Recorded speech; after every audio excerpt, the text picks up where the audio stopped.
हरिओम नमः शिवाय। ही कथा पाण गुरु कृपा सां हासिल करे रहिया आहियूं। महिरबानी करे गौर ॾेई ॿुधजो। हिकु राजा हो जंहिं ख़र्च घटाइण जे ख़्याल खां वज़ीर सां सलाह करे 1000 फ़ौज जा माण्हू कढी छॾिया जेके वांदा थी पिया। हिकु ॾींहुं राजा खे सुपिनो आयो। ॾिठाई त वॾा वॾा शरीर आहिनि जेके संदसि खज़ाने मां वॾा वॾा बर्तन धन जा भरे खणी पिया वञनि। राजा जे सपने में राजा ॾिठो त कुझु वॾा वॾा माण्हू आहिनि, ताक़तवर बलवान, जेके मुंहिंजे खज़ाने मां वॾा बर्तन ऐं उन में धन भरे खणी पिया वञनि। तो राजा सपने में हिन खां पुछे थो त भाई केरु आयो ऐं ही छा पिया कयो। चयूं त राजन, तव्हां जेके माण्हू कढी छॾिया आहिनि असीं उन्हनि जा कर्म आहियूं ऐं उन्हनि जी परारब्ध खणी था वञूं। जेकी हिननि जी क़िस्मत में रोज़ी हुई तव्हां भले हिन कढी छॾियो, पर जेकी हिन क़िस्मत में उहो तव्हां रोके कोन था सघो ऐं असीं उहो ई धन खणी पिया वञूं ऐं ॿिए कंहिं नमूने में पहुचींदासीं। असीं भले अव्हांजे फ़ौज जे रस्ते सां न मिले, असीं हिनखे के ॿिए रस्ते सां इहो ई धन हिननि खे ॾींदासीं, छो त हिननि जे बाग में आहे। अॻु में इहा तव्हांजे खज़ाने में हुई। जेको पुराणो ज़मानो हो न, हुन में राजाऊं धर्म महात्मा हूंदा हुआ ऐं धर्म खे मञींदा हुआ। सो हुन राजा बि ॾिठो त उन ॾींहं खां पोइ आमदनी बि घटि थी वई आहे, जो ख़र्चा बि उहो घटि थी विया। इन करे वरी सभिनी कढियल माण्हुनि खे घुराए नौकरी में रखियाई। त वरी हिकु राति जो सपने में ॾिठाई त वरी साॻिया शरीर लॻी, वरी साॻिया माण्हू इहो धन संदसि खज़ाने में पे वापसि रखनि। हर कंहिंखे रोज़ी ॾियण वारो ईश्वर ई आहे, पर असांखे पको विश्वास रखी उधम बि करणु घुरिजे।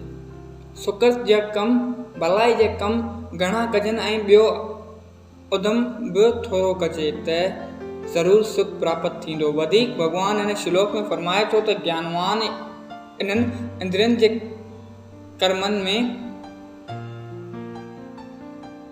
फासनि कोता, पर अज्ञानी उन्हनि में ॿधी था वञनि, फासी था वञनि। आत्मा खे भॻवानु महेश्वर यानी वॾे में वॾो ईश्वर थो कोठिजे।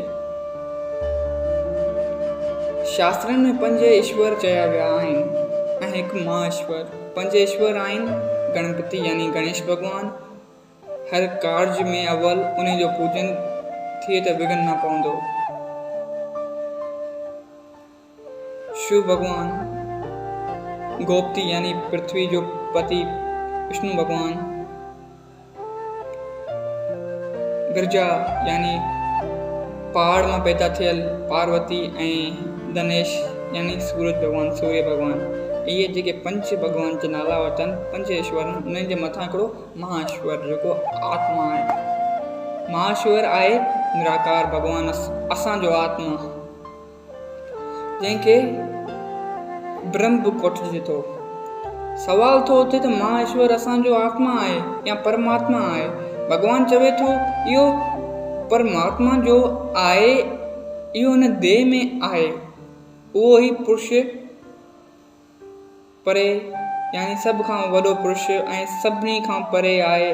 उन खां वधीक ॿिए कहिड़ी साबिती खपे त असांजो आत्मा ई परमात्मा आहे। का शंका कनि था त असांजो आत्मा ई परमात्मा आहे त पोइ धर्म कर्म छो कयूं। सही ॻाल्हि आहे, अगरि पंहिंजो आत्मा ई परमात्मा आहे त पाण धर्म छो कयूं, कर्म छो कयूं, छो न पोइ पाण आत्मा जो दर्शन छो नथा कयूं। जवाब में योग वशिष्ठ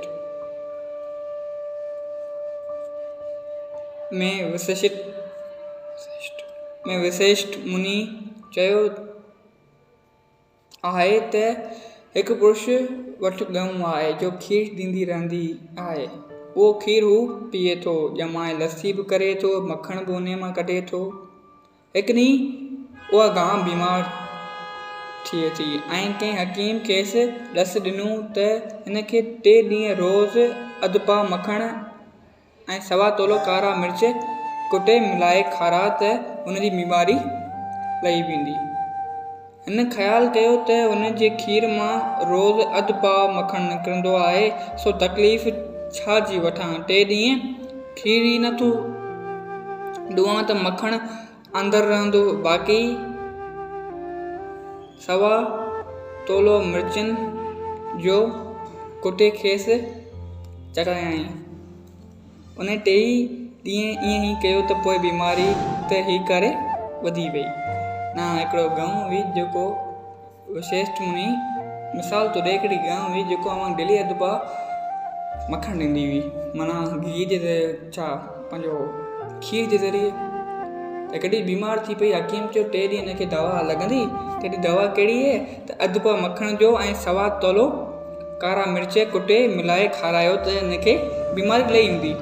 त जेको जंहिं वटि गऊं हुई, जेको गऊं जो मालिक हो, उन सोचियो त डेली हीअ मूंखे अधु पाउ खनि मखणु उहे ॾींदी आहे, ऐं छा थो कयां खीर जे ज़रिए, त आउं खीर कढाई थो, जेको मखणु खीर में हूंदो उहो पेट में ई रहंदो।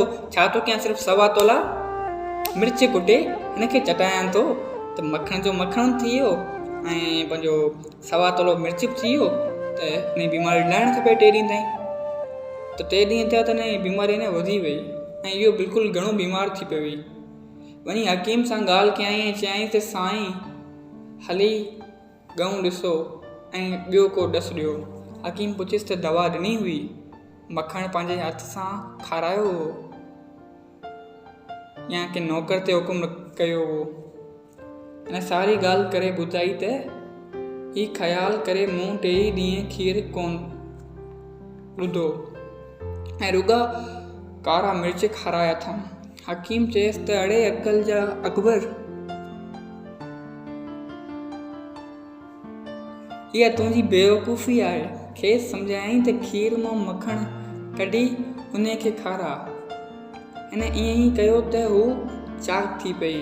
जीअं गऊं जे शरीर में मखणु या घी संदसि खीर में स्थित आहे, पयल आहे, पर उहा गऊं जे अंगनि खे ताक़त नथो ॾेई सघे। हुन मखण जो चयो त हिनखे फैट मिले, ताक़त मिले, पर अगरि खीर जे रूप में उहो हुनजे पेट में पियो आहे न गऊं जे, त गऊं जे के फ़ाइदे जो कोन आहे। गऊं पंहिंजे खीर मां पाण ताक़त कोन थी वठी सघे। खीर न ॾोई उहो ख़्यालु कजे त उन खीर में जो मखणु आहे उन गऊं खे ताक़त मिलंदी, पर ईअं कोन आहे। इहो सरासर ग़लति आहे। ताक़त त उनखे तॾहिं ईंदी जॾहिं खीर मां मखणु कढी खेसि दवा तौरु खाराइबो। उन ई तरह हिन शरीर में आत्मा स्थित बराबरि आहे, मौजूदु बराबरि आहे बि शरीर मिले संग। काठियुनि में आग त ज़रे ज़रे में आहे, पर रुॻो काठियुनि ते तओ रखी फुल्काओ या मानी त कोन पचाए सघिबी।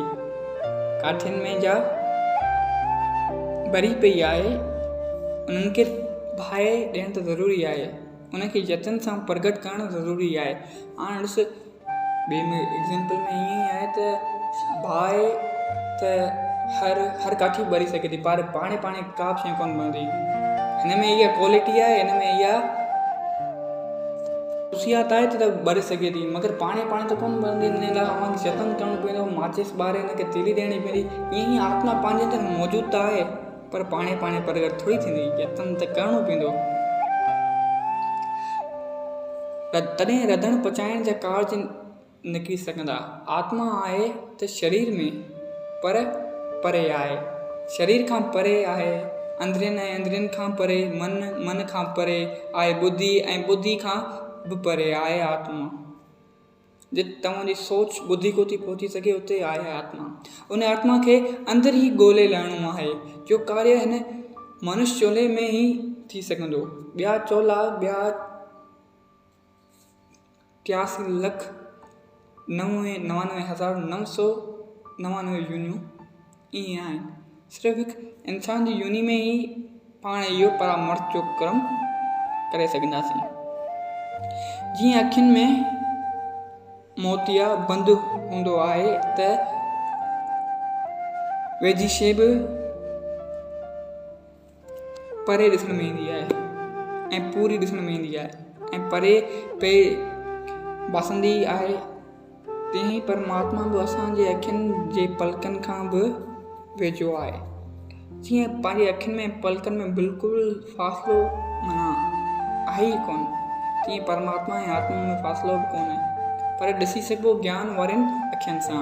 जॾहिं कामनाउनि जो नाश कबो। चओ जय सियाराम। अगरि हीअ कथा तव्हांखे वणी त हिन कथा खे पंहिंजनि सां गॾु शेयर कजो। चओ जय सियाराम।